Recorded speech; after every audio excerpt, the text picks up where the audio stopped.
Ramana Maharishi, who is he? What did he do? Let me set the scene. Once I asked Swami Rama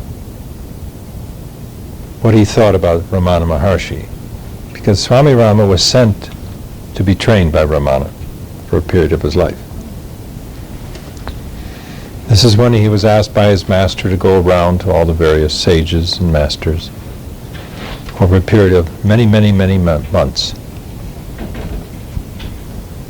And he sort of summed it up in one sentence. He said, Ramana Maharishi was the most profound yogi I had ever met in my life, who lived on the plains. Notice the distinction.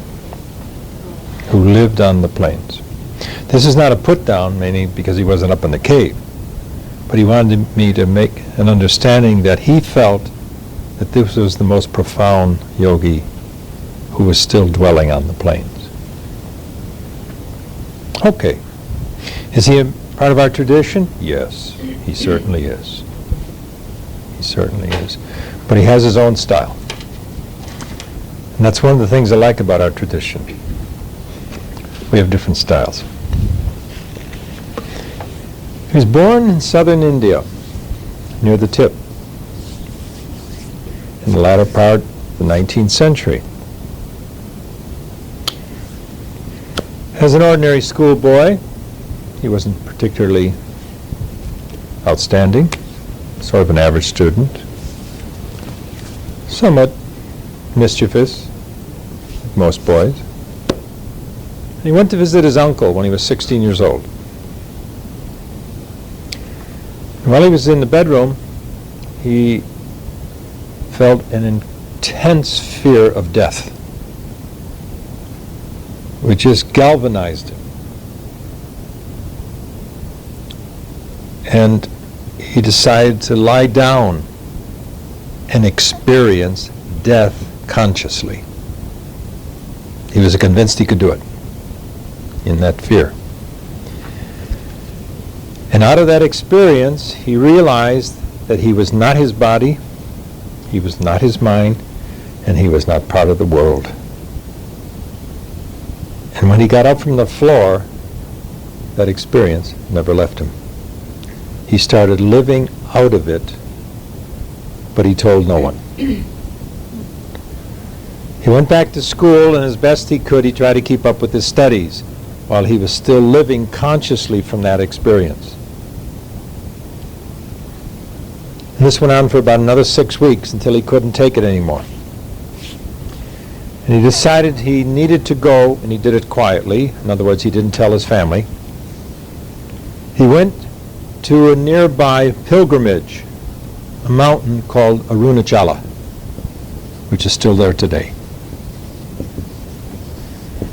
And Arunachala had the reputation of being one of the home sites of Shiva. In fact, Ramana said it was Shiva who gave him that experience, and the Shiva who was residing in Arunachala.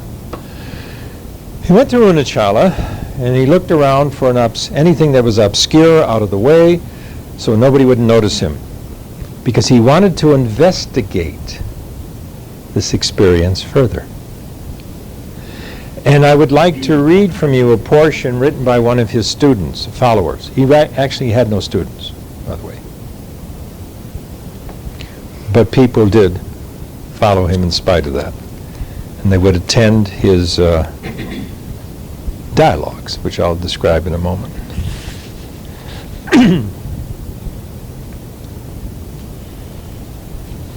Now, his absorption in this state of awareness was so intense while he resided in this cave that he was completely oblivious of his body and of the world around him. Insects chewed away at portions of his hamstrings. His body wasted away because he was rarely conscious enough to eat. And his hair and fingernails grew to unmanageable lengths. Now, some of the mothers in the village spotted him. And they took compassion upon him, and they would try to provide him with food, and they'd have to force feed him. He wasn't interested. So they would force feed him like he was a child. After 2 or 3 years in this state, he began a slow return to physical normalcy. So he's almost 21 now. A process that was not finally completed for several years. He didn't want to see anybody. And so when his parents found out, of course his mother came pleading with him, "Come on, son, return. I've got a nice girl for you," and everything else, you know. No. He said, "You don't understand, Mother."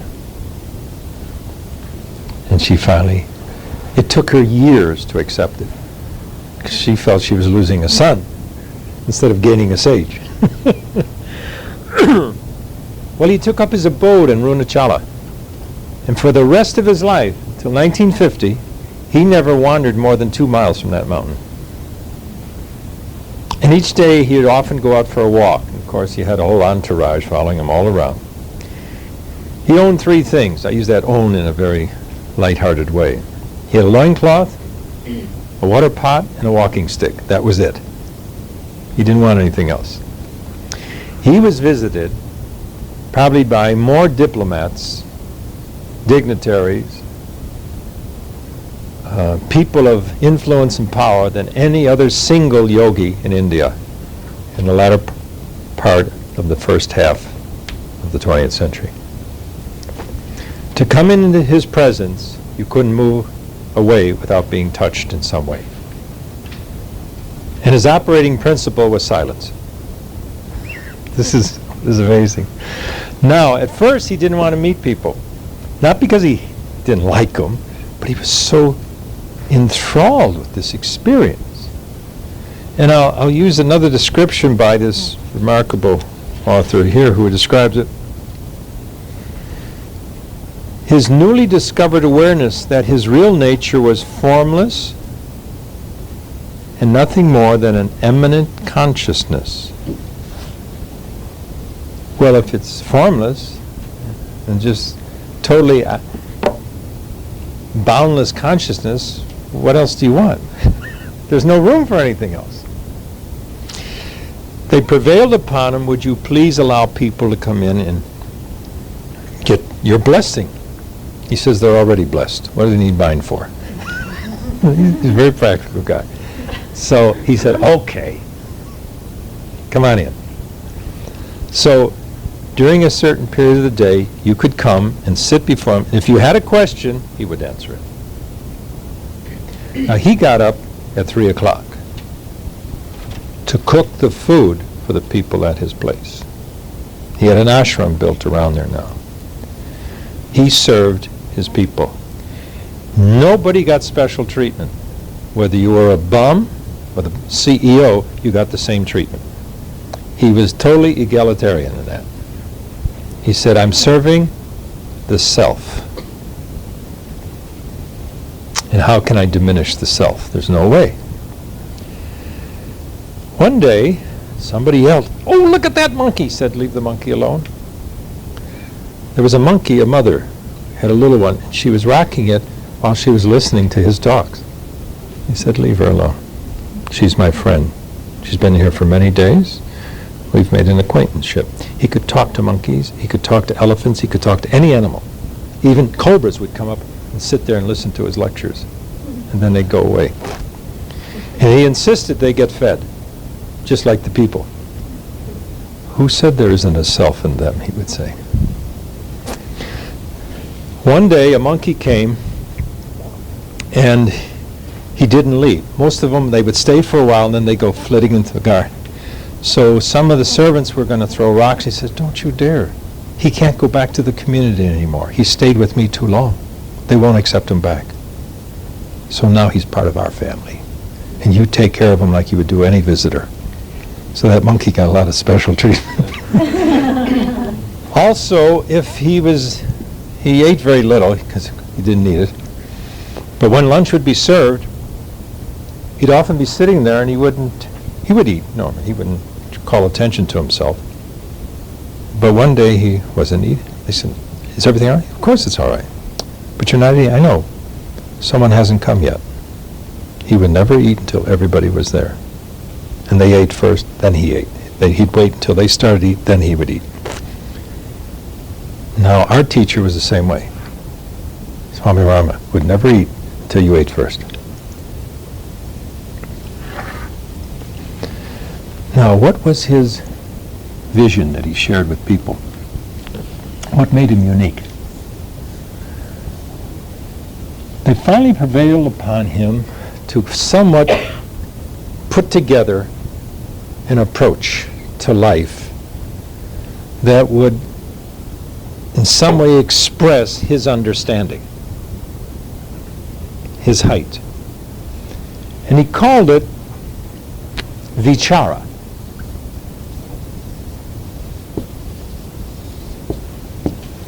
Vichara means self-inquiry.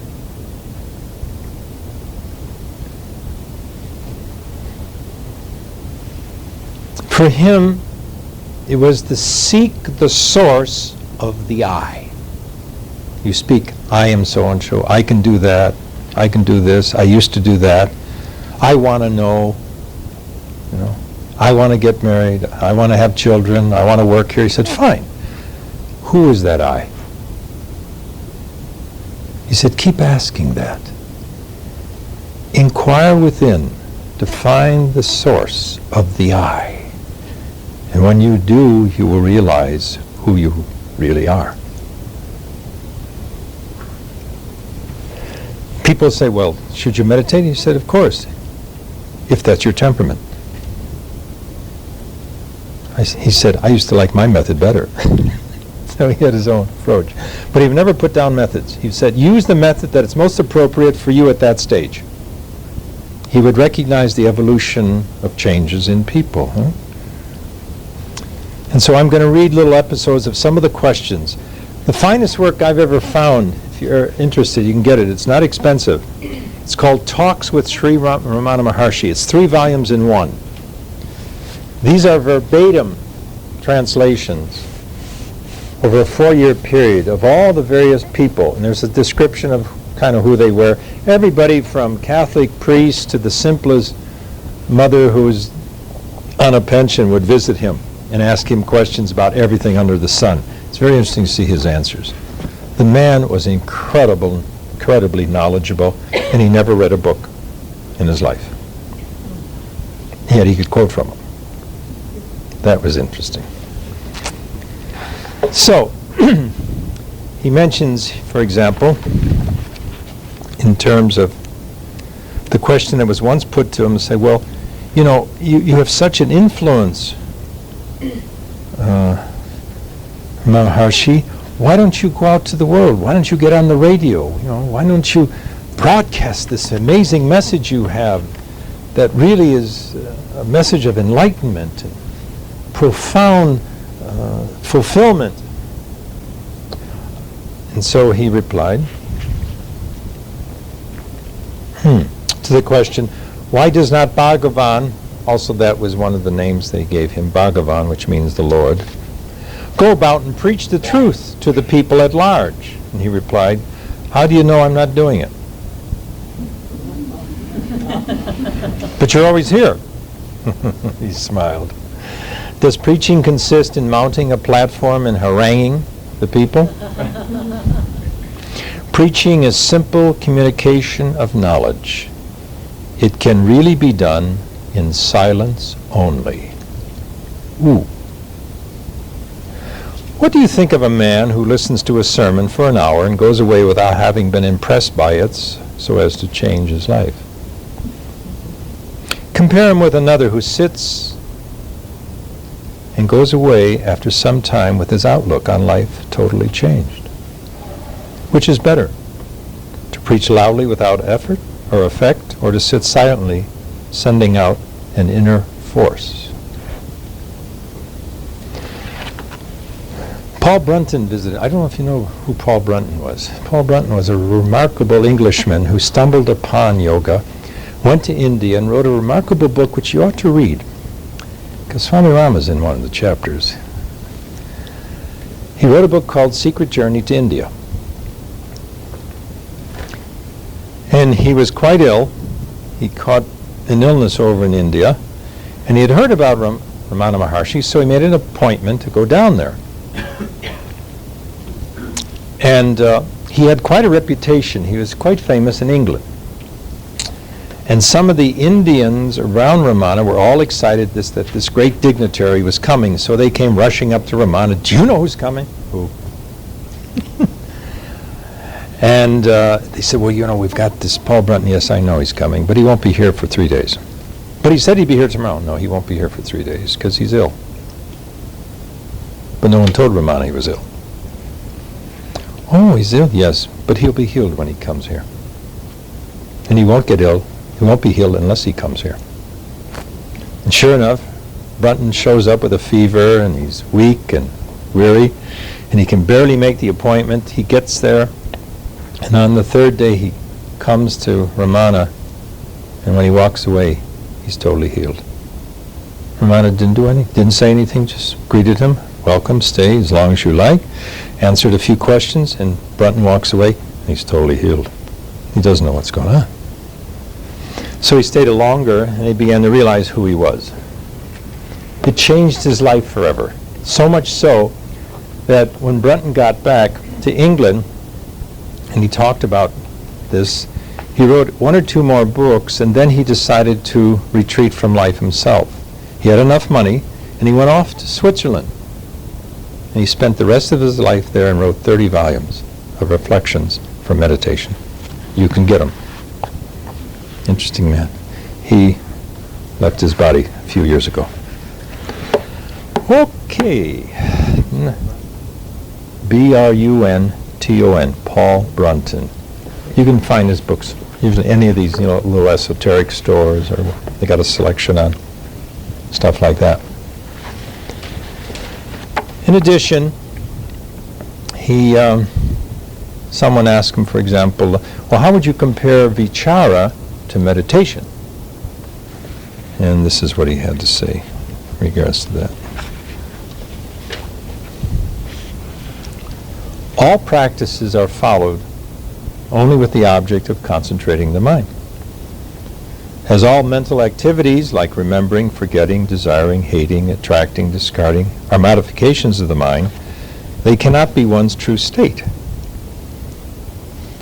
Simple, changeless being is one's true nature.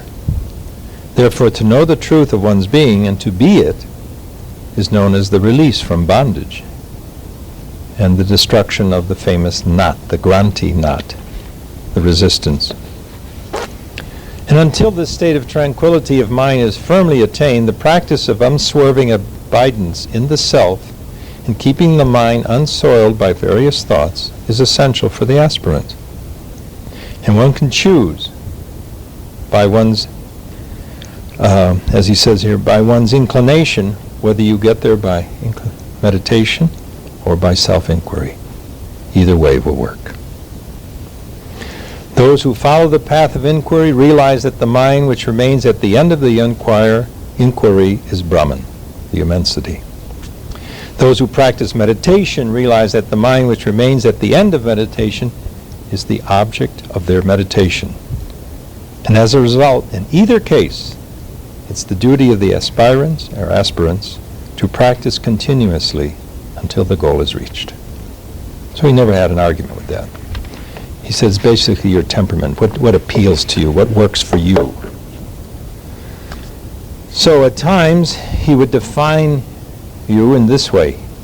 He referred to you as the realizer of truth. That's your real nature. Your nature is also that which dwells in solitude. And that which abides in the self is solitude. He had marvelous ways of working around trying to get described to it. They asked him once, what about those yogic practices like abhyasa? Everybody here knows what abhyasa is, right? No? You never heard of that? Sure you did. You know it all the time. Abhyasa means practice. Viragya and Abhyasa, those two famous ones. And he said, well, fine, you shouldn't indulge in it. Why? Because it protects, or rather prevents, disturbances to interior peace. That's what it's for. So you do your practice, not to gain so much, but to protect the peace that you have already. He turned it around a little bit. He described yoga as equanimity.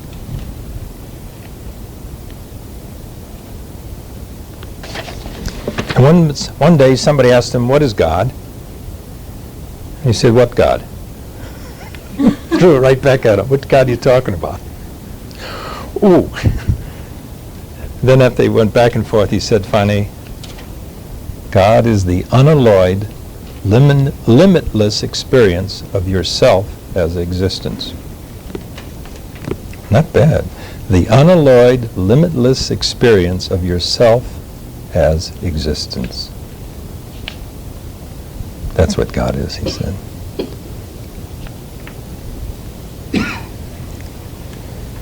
He said, you will learn more from me by being silent in my presence than if you ask me questions. He constantly came back to that. He said, everything you want to know is in the silence. You don't have to work at it. You don't have to think about it. He said, you will find your nature only in the silence.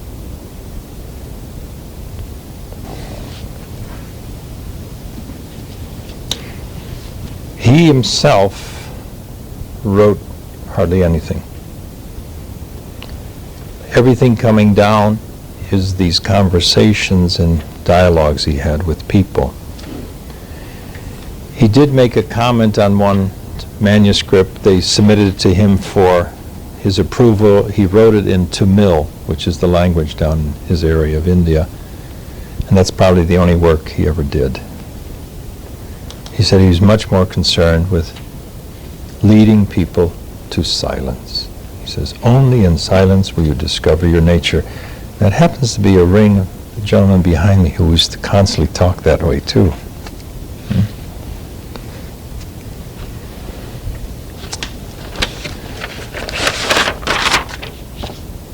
Interestingly, the famous psychiatrist Carl Jung got interested in him one day.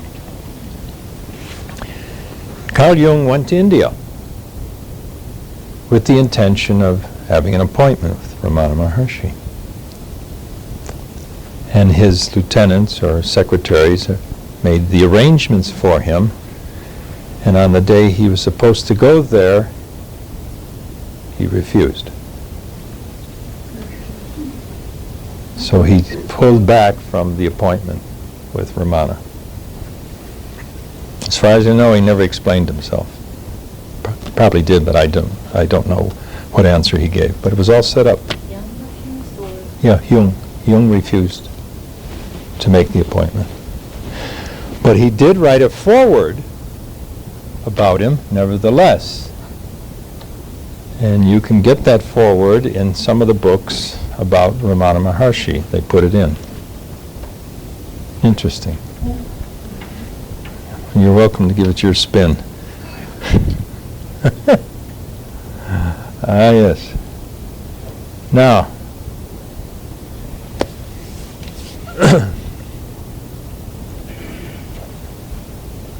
I once asked Swami Rama who Ramana really is.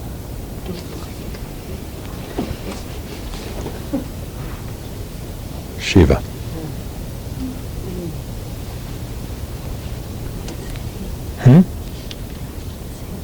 Yeah. And he's also Shankara.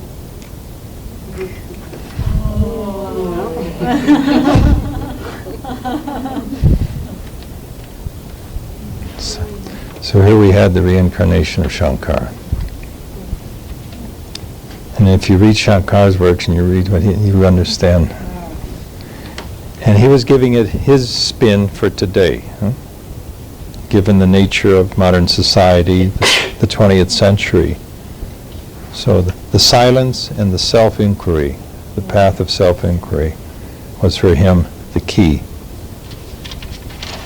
to knowing who you are.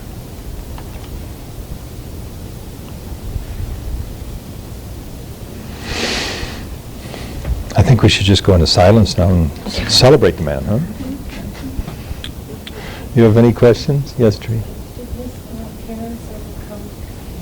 Yes, let me tell you, thank you. I need to be stimulated. There's a lot of stories I know, but I'm having a hard time pulling them all up. His mother, of course, slowly realized who she had given birth to, and then became permanently part of the ashram, and would cook for the meals and so on. And at the end of his life, his mother was dying, and he went to her, and he took her hand, and he went into a trance state, and her body just began to radiate. She achieved total self-realization while he was holding her hand. So she joined him in it. And there just happened to be somebody sitting next to there watching while this went on. Swami Ramana was present for that. And he saw it all take place.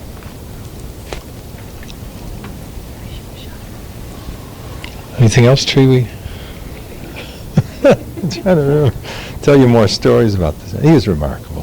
He'd walk along, a cobra would come up, he'd go over and pet it, and just keep on walking. People, oh my God. He was absolutely fearless. The elephants would bow down to him in the forest.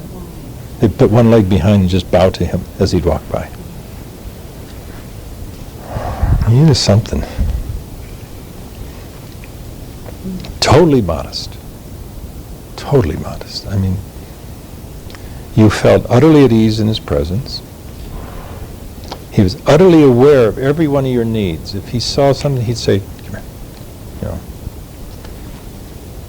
So everyone got treated the way he was in his presence, as much as you could take, and he knew how much you could take.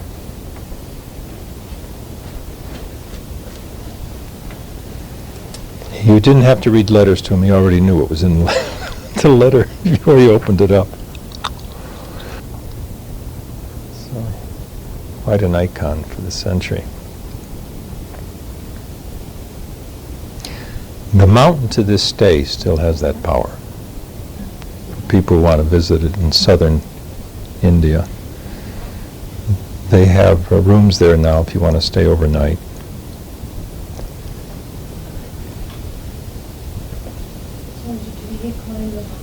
Yes.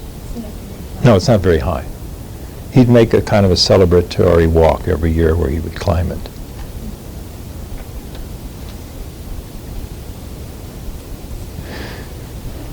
He was totally unceremonial, but he never put them down. He said, no, if you need them, use them. He just was so tough-minded. Find out who you are. Go inside. Keep pursuing that question. Where is the I? Where does it arise from? You'll get all the help you need. Keep pursuing it. That was his whole invitation to people. He just decided it's time to depart. But he did something interesting. He contracted cancer in his elbow. He got elbow cancer in his elbow. And of course everybody, he didn't even stop him. He got it for himself. So that was Swamiji's answer to me. It's, come on, Justin, wake up. He was taking away the karma of his students. So he said, I can handle it, don't worry. He would just watch it grow. And one day it just metastasized. And it was time for him to go. And he went. A glimpse, huh? Read about him. He's fascinating. He'll really push your mind. You see some of the answers he gives the questions. I mean, he'll startle you. They're not conventional answers, but they'll get you thinking, whoa, I never realized. Oh, yes. Talks with Sri Ramana Maharishi. wrote that one or compiled it? It's put out by the ashram there. You can use that title. This one came out in '72. They keep reproducing it. It's 3 volumes in one. Ask for the 3 volumes in one edition. You probably could even find it at an Indian store in Minneapolis where they have the books, because he is a very popular saint in India.